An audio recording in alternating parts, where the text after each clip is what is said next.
When I go to Chicago, I respect Chicago wholeheartedly. I check in. When I go to Atlanta, I check in. When I go places, I check in. And I don't think nobody is safe. I know a rapper, right? And you gonna move to LA, which you gonna eventually move to LA. And you know our culture out here. If you don't have an affiliation, then you just dumb. Because eventually, it's gonna check you in. Big U built a reputation in Los Angeles by making rappers check in, or else. From street legends to platinum-selling artists, he made them fall in line. This young man just gave out 500 pair of tennis shoes. And he about to give out another 500 pair of tennis shoes. But never once did he mention Eminem. Not in interviews, not in street talk, nothing. While Big U's Rollin 60s pressed artists like 6ix9ine, Whack 100, and even tried 50 Cent, Eminem moved through Los Angeles untouched. Some say it was fear, others say race. I check in everywhere I go. Go out the state, always check in with the natives, with the ones that hold it down. So, by all means, homie, check in with the boy. I see you cancel one show, smart move, but I'm waiting for you in LA, pull up. But one fact remains, Eminem never checked in, and Big U never said a word. Big U built his presence in Los Angeles the same way most feared men do, through control, force, and silence. As a top-ranking figure within the Rollin 60s Crips, his name became tied to what is now known as the check-in. For rappers, stepping into Los Angeles without notifying Big U or getting approval from those connected to him was considered disrespect. That disrespect often came with consequences. Over the years, Big U's name has surfaced repeatedly in stories where artists were allegedly forced to check in or face threats. These incidents were rarely publicized at the time, but later surfaced in interviews, documentaries, and social media commentary. Artists who were not originally from Los Angeles, particularly those with street-themed lyrics and images, were approached either directly or through intermediaries. Rappers like The Game, 21 Savage, and Quando Rondo all came under pressure while operating in the Los Angeles area. In some cases, they met with local figures to keep the peace. Tekashi 6ix9ine, after antagonizing several Los Angeles-based gangs, was reportedly run out of the city. Even artists with their own security, like 50 Cent and the G-Unit crew, were reportedly watched when moving through Los Angeles. Quando Rondo, I just showed Envy. Like, you can't call me now. You can't call me when the fire hot. You didn't f with me before that. You know what I mean? You had my number, you could have called me, you could have did all that. But Eminem never appeared in any of those discussions, not once. There are no credible interviews, transcripts, or accounts where Big U ever mentioned Eminem by name. In an industry where silence is often more deliberate than accidental, that absence became noticeable. While Big U gave interviews about rappers disrespecting Los Angeles politics, he never referenced Eminem, even indirectly. This silence eventually sparked conversation, not just on the street, but in online circles and among fans. Why would someone with Big U's reputation avoid even speaking about Eminem, especially when Eminem had performed in Los Angeles, filmed there, and maintained ties with West Coast figures like Dr. Dre? Some claimed it was strategic. Others said it exposed a racial inconsistency in how check-in rules were enforced. What no one could deny, however, was the fact that Big U, who confronted many artists openly, never once acknowledged Eminem in that context. This led to another question. Was Eminem protected?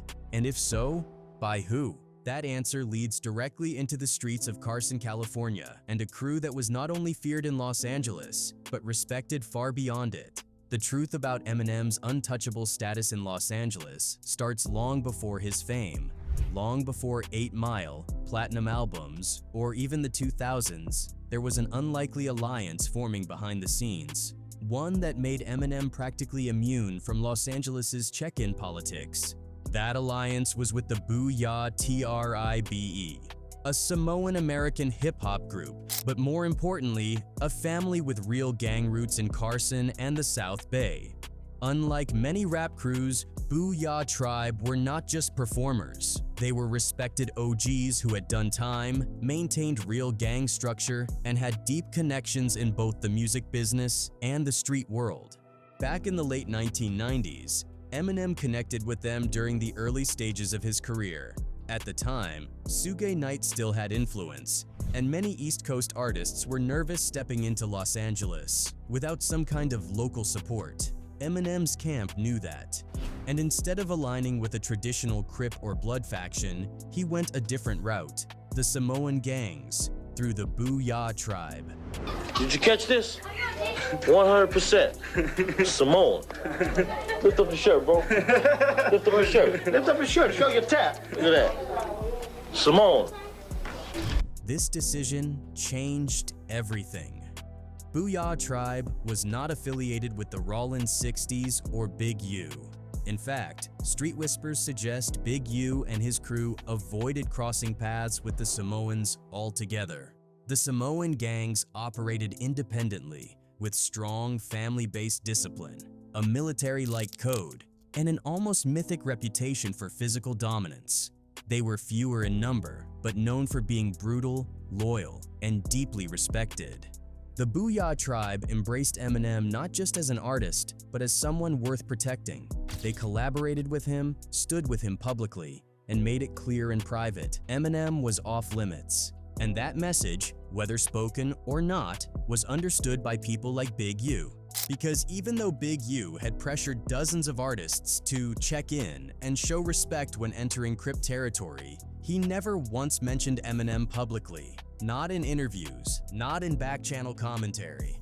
Not once. The streets noticed, and some insiders started calling it what it was: respect or fear.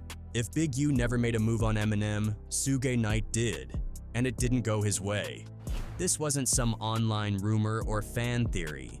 This was real street tension, brewing behind the scenes in early 2000s Los Angeles. At that time, Suge Knight was still moving like a menace. He was the shadow behind every red flag in the industry. If he wanted to see you, he saw you.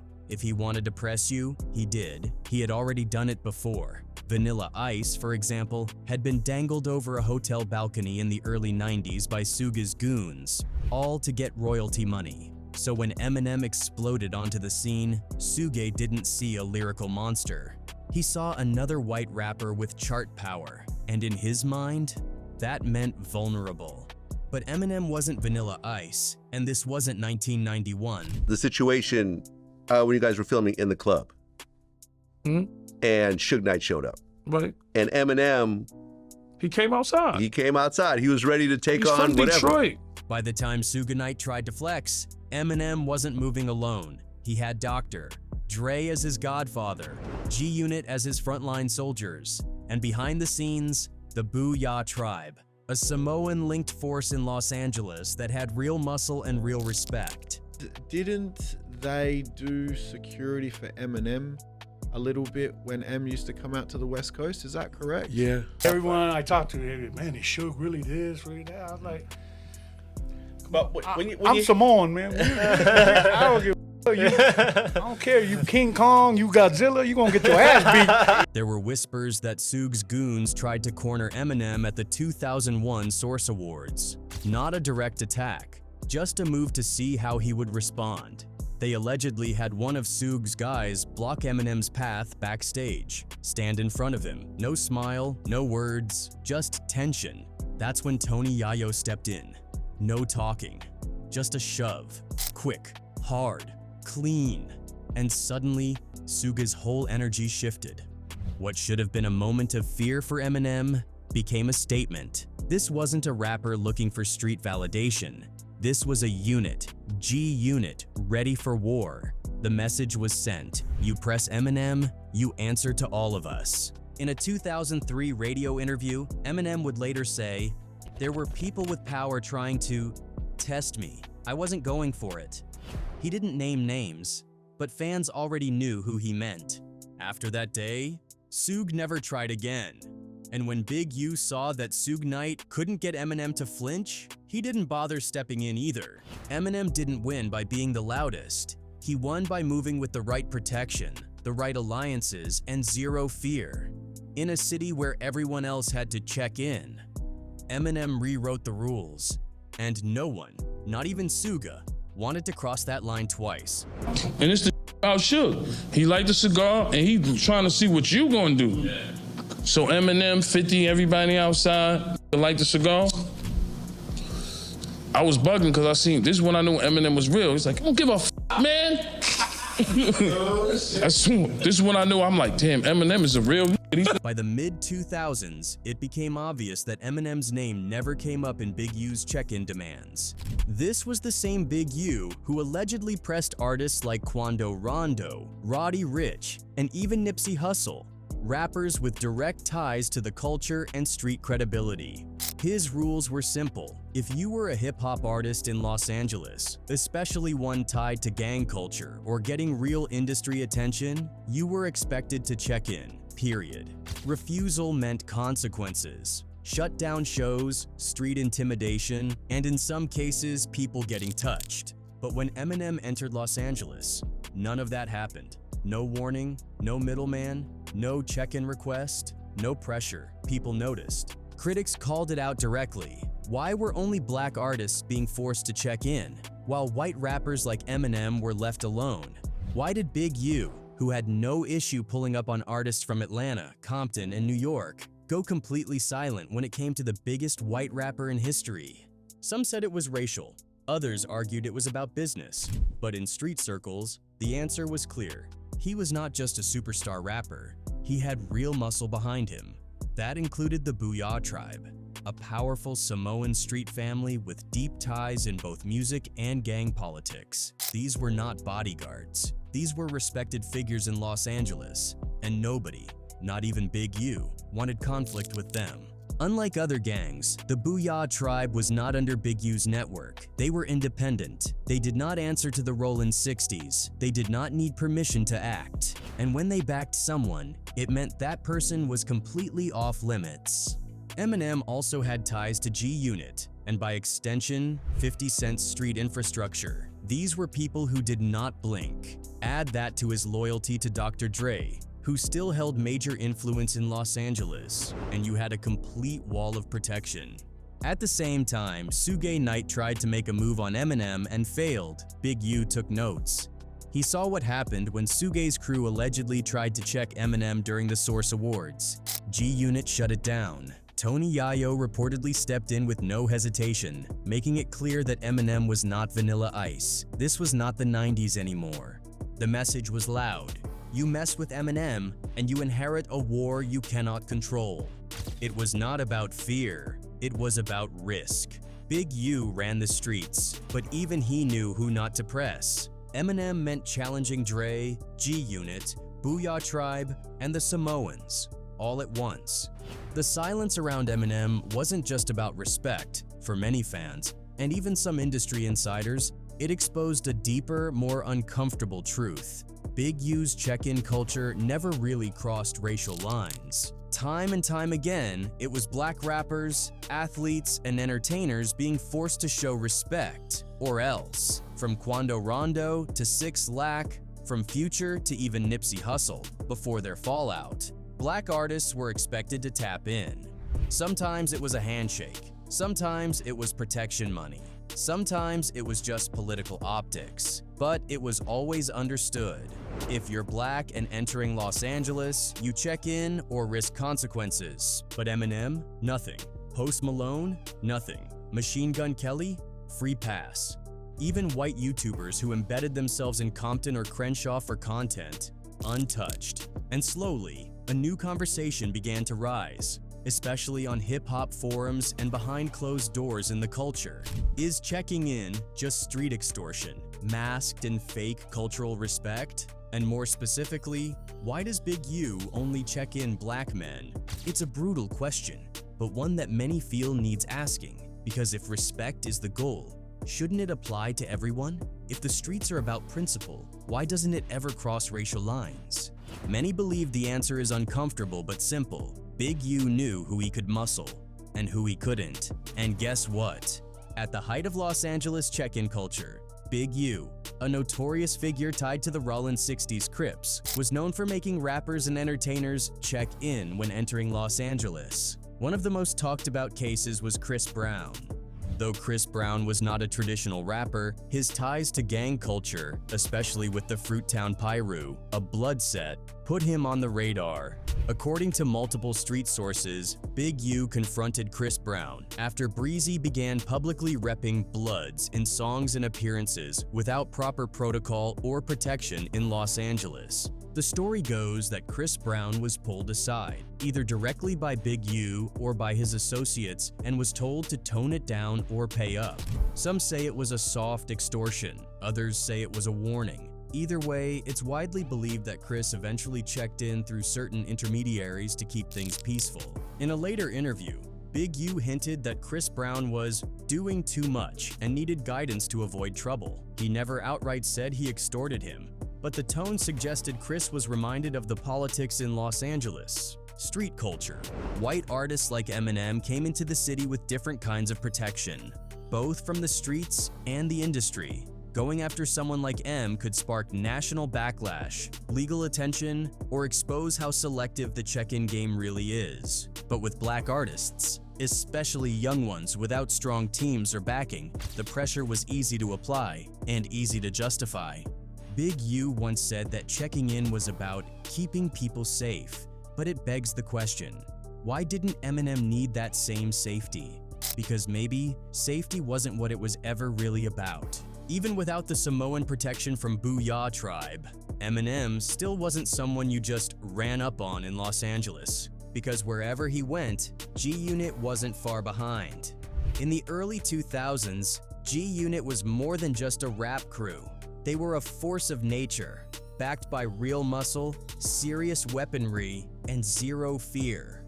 50 Cent had been shot 9 times and lived. Tony Yayo was fresh off a bid. Lloyd Banks didn't say much, but his silence made him even more dangerous.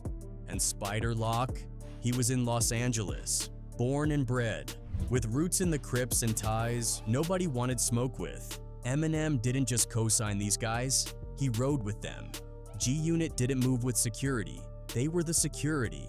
So when Big U, the man known for extorting rappers who touched down in Los Angeles without checking in, looked at Eminem's circle, he didn't just see a white rapper from Detroit, he saw a war waiting to happen. Because checking Eminem meant checking 50, and checking 50 meant checking Yayo, Banks, and all of G-Unit's heavy-hitting affiliates on both coasts.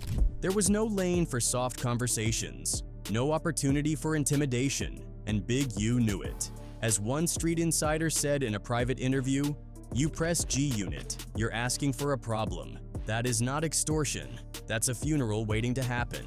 So while Big U checked in on Tekashi, Quando Rondo, 21 Savage, and The Game, when it came to Eminem, he did nothing. Because whether it was Booyah Tribe standing tall on the West Coast or G-Unit rolling deep from the East, Eminem was never alone. And Big U never wanted the war that came with touching him. Lane, we've been coming to LA since 204, 205, and like, ain't never check in to nobody. No. You know what I'm saying? Just go to their hotel and move militant. Eminem never threw up gang signs. He never wore colors, never screamed West Side just because he stood next to Dr. But that's what made it even crazier. The streets respected him anyway. Unlike many rappers who try to act tough or borrow street credit, M never had to, and maybe that's why Big U never said his name. Eminem didn't rap about being a gangster. He rapped about being broken, addicted, paranoid, depressed, angry. In a world full of fake street personas, M's authenticity cut deeper than a 45. Even Crip and Blood OGs whispered the same thing. Say what you want. That white boy is not soft. And his quiet movements in Los Angeles confirmed it. He didn't move loud. He didn't need entourages of 30. His team, small, loyal, and heavily trained. We're talking ex-military bodyguards, men who didn't post pictures, men who didn't do interviews, men who would die before letting something happen to him.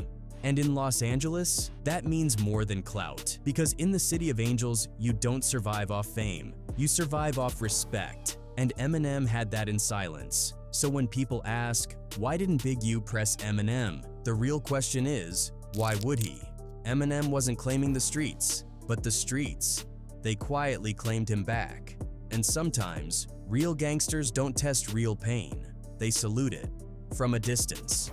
For a man like Big U, whose whole brand was control, silence wasn't weakness, it was strategy. He knew who to press, he knew who would fold, he knew who would fight, and more importantly, he knew who was protected by something bigger than street politics. Eminem didn't move like a gangster, but behind him stood real ones who did. Samoan Muscle from the Booyah tribe, respected in Los Angeles for years. Detroit hitters who owed their rise to M's loyalty. And next to him, G-Unit, moving like a paramilitary force. Tony Yayo, 50 Cent, Lloyd Banks, people who understood the street. And above them all, Dr. Dre, a West Coast legend, who even the Crips and Bloods showed respect. Big U didn't just see Eminem, he saw the network around him.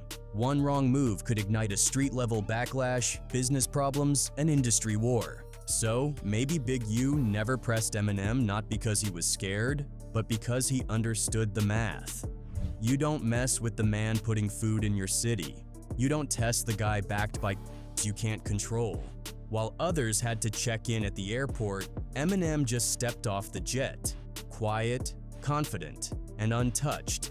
Because in Los Angeles, respect wasn't handed out, it was earned, and Eminem had earned it through real relationships, real protection, and real loyalty. No barking, no Instagram standoffs, just presence. And Big U, he didn't say a word, because real power doesn't announce itself. It moves around you and makes you think twice before stepping in. That will be all for now. Goodbye.